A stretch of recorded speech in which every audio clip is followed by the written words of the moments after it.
Welcome to the JAMODI podcast. We are all surrounded by amazing coaches and leaders. So let's get an inside look at not just what they do, but how they do what they do. After all, becoming the best versions of ourselves is JAMODI, just a matter of doing it. The JAMODI podcast is powered by Sideline Interactive.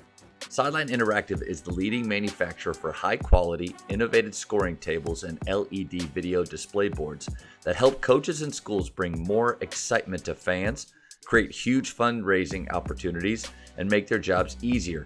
Visit sidelineinteractive.com to check out their amazing products. You want to clarify for coaches out there, like clarify your own constraints. I think is something that is very important. And what I mean by that isn't just the constraints that are present in your current situation. There are those things. So it's like, if I were to go tomorrow, I coached at a new school that I had no familiarity with. I immediately, where I start is, what are the constraints? And I mean, academically, who can we get in? And when do they have to decide? And how, whatever, where can we recruit from? And then what team do I have? What are the constraints? Well, we don't have a lot of size, or we don't have a lot of speed, or we don't have whatever. These are the constraints. Yeah. But what I think a lot of coaches the mistake they make is they forget about their own constraints, or they're unaware of them. We all have our own constraints. Usually they're the things that we'll lose it on.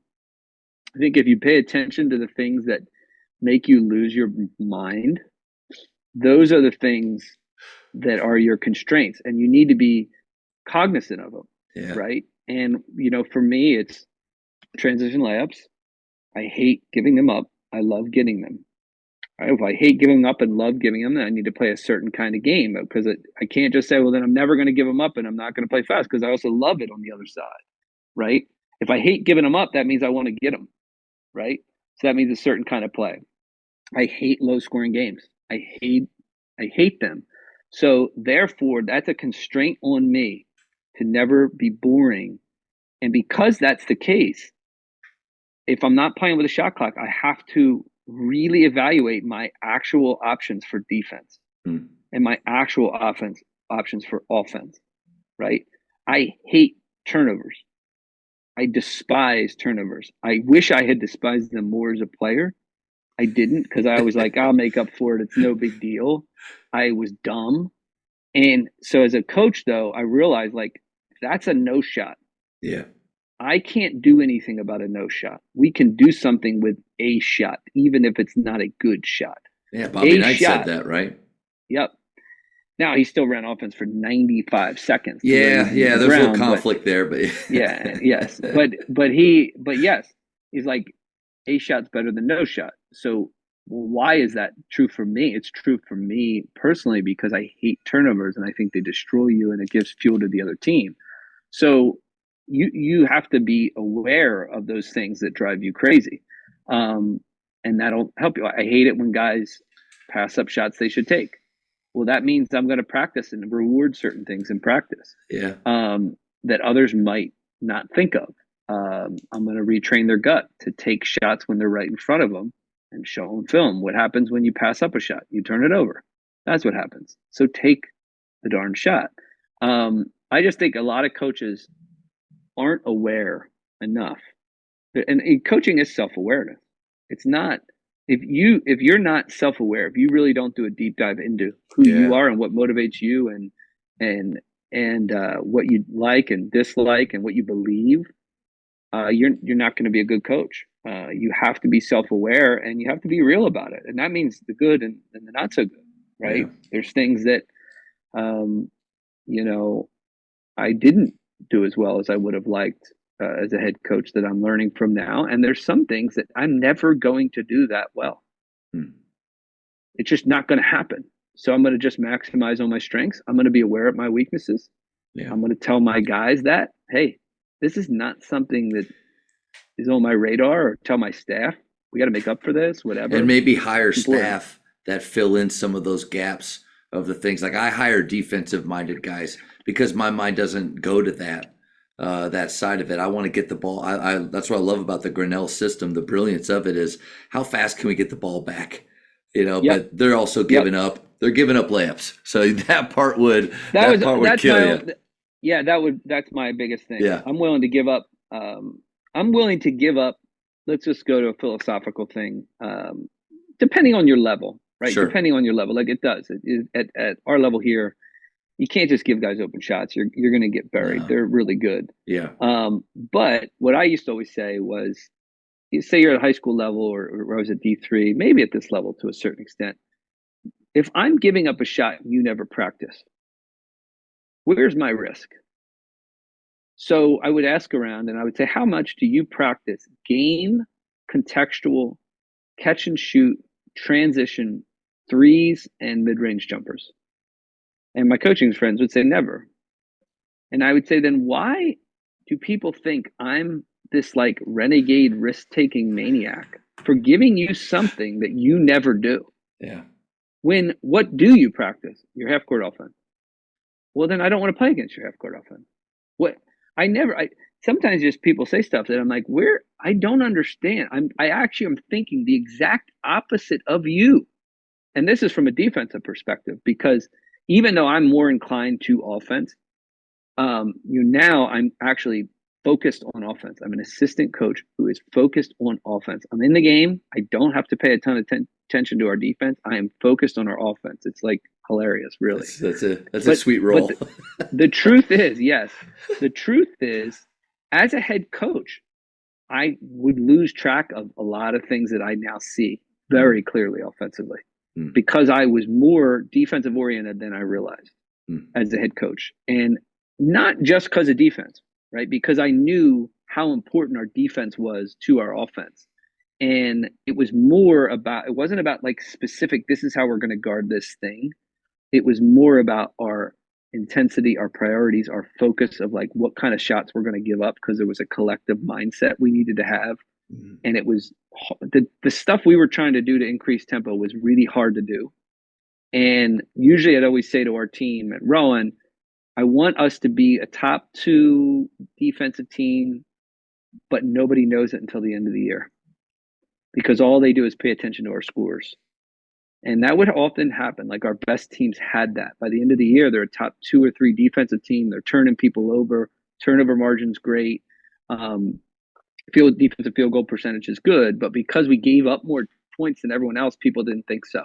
Yeah, possessions though too. I mean, you got to look at the amount of possessions. You're playing a half in our game, maybe a quarter more in possessions every night. So it's hard just to look at the numbers. Yes, and what people a lot of times it's easy to it's easy to often measure the shot quality game, but people often forget the shot quantity game. So there's always those two things going on in the game, and shot quantity includes free throws. So everyone's like, we're all worried today about points per possession, shot quality. Very few are thinking, why don't I just shoot 9 more times than you? Why don't I just, I don't know, like let's just shoot 10 more times, shoot worse, beat you, we win. Well, how do you do that? Offensive rebounds, turnovers, get to the free throw line, score when the clock is stopped. Yep. That's a different game, and that requires a different kind of mindset and skill, and it requires a different kind of discipline. Because when you're playing fast, so good. You can't, when you're in practice and you're playing a 4 or 5 minute game like we would, or 10 minutes, we would often play a fourth quarter. Like I'm always like, let's just be the best fourth quarter team. We're going to speed things up.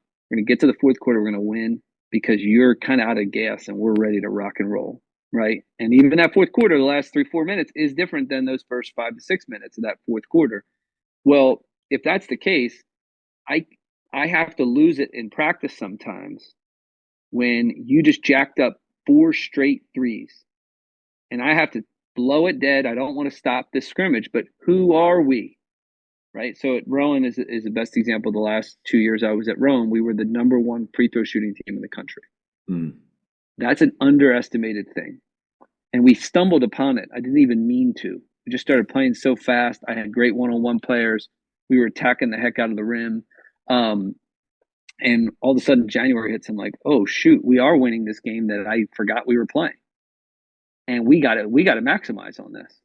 And we did. We started emphasizing it like crazy to say, we are going to just, through sheer volume of attack, get to the free throw line and shoot 30 free throws against everyone. Well, that became part and parcel to our identity.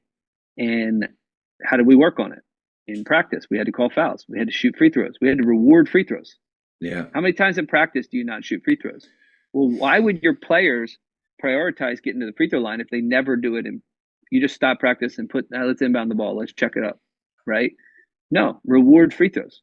Somehow, if you want to see more of it, you got to reward it, and you got to teach them how to get to it in the game context. Teach it when they ignore it, right? I always say there's a road, right? There's a road that's called aggressive, and on this side of the road is stupid.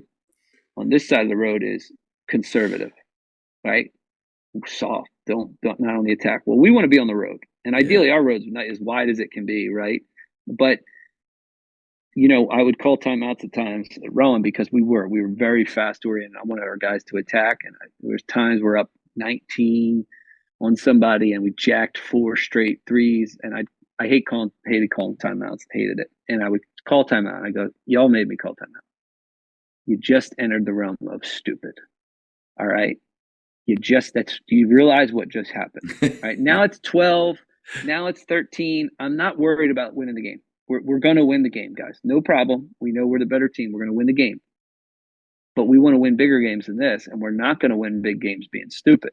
That was stupid. And all the guys would go, that's true. And smile and whatever. Well, that's the way the learning curve works. Yeah. That's like 5 talking points in the one. But man, so much gold there. That's what I was going to say. I tried to jot down a few things that I wanted to go back to. First was the 5-on-4 game. And I think a really valuable tool for us is to allow players to organize themselves. I think so many times we just do it for them. We have the list ready with the teams ready, and then when we change games, we already have their within games we give them time to fix it, or we do it for them.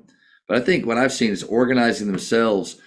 Talk about ownership of the quality of their rep, of their team success. And I loved it when you said you're going to see a lot of 5-on-3s and 5-on-2s. Man, nothing gets them talking more than experiencing that possession right there and the failure, hopefully, that happens from that. And then you also had another great nugget, which is stay quiet. Like it's not parenting like when they were really little and we try to protect them from everything.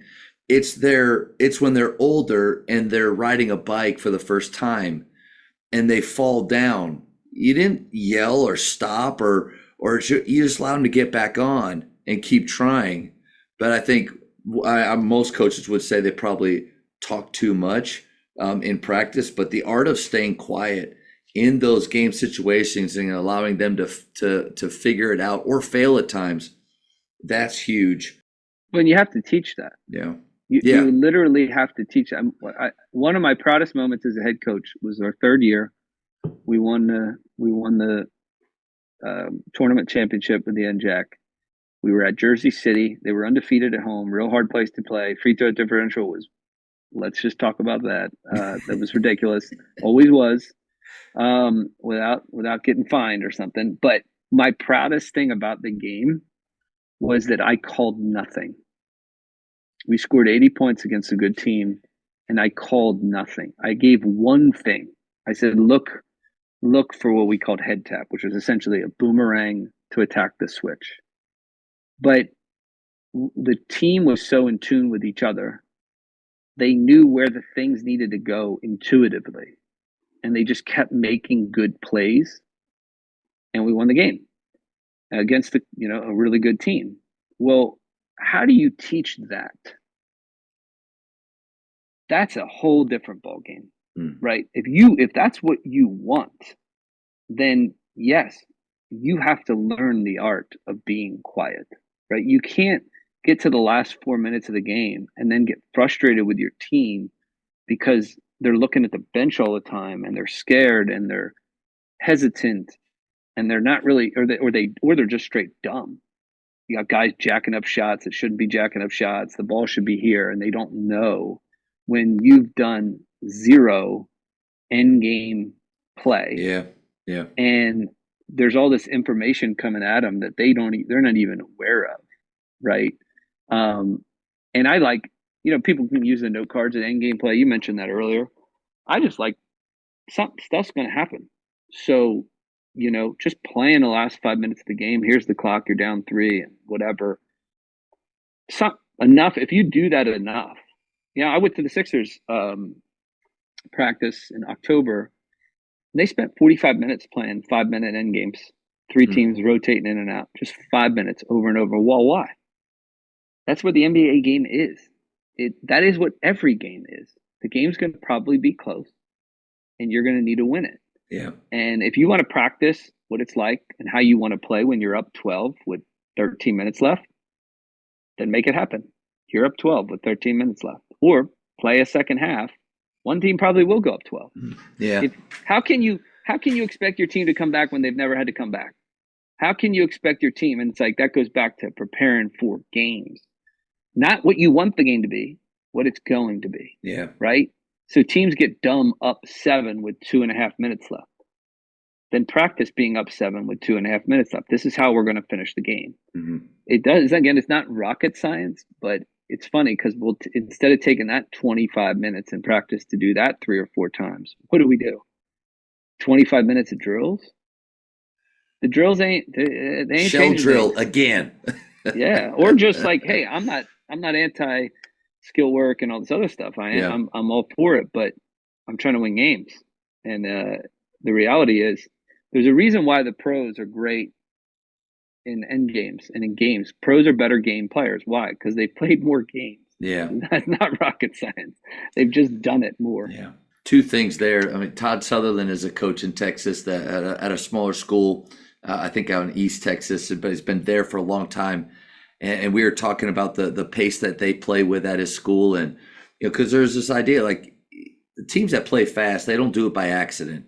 I mean, most, especially if they don't have the superior athletes but not many things. Duncanville High School, if you've heard of that, they have players that are a step athletically and skill above, but they still work incredibly hard at what they do.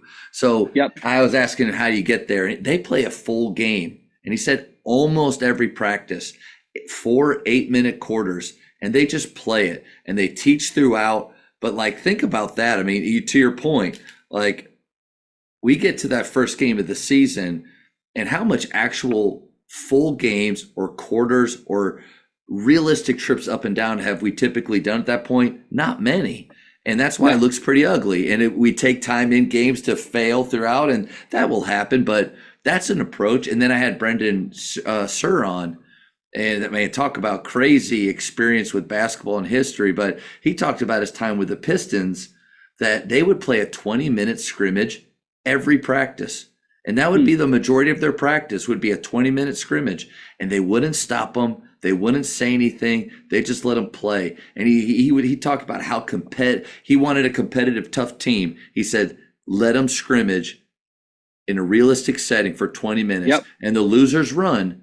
He said, and then the next day they look forward to that. And he said, by the end of the season, we were practicing for an hour or less. We were fresher. We knew our stuff better. We were in better shape. Let them play. And then you start to add a lot of the things like you've said, adding more points for like offensive rebounding for us is huge. We send 4 to the glass. We want to have 33% or more of our misses. We get offensive rebounds on them. But just saying that, having a goal up on the board, I don't know. It just doesn't seem to be enough.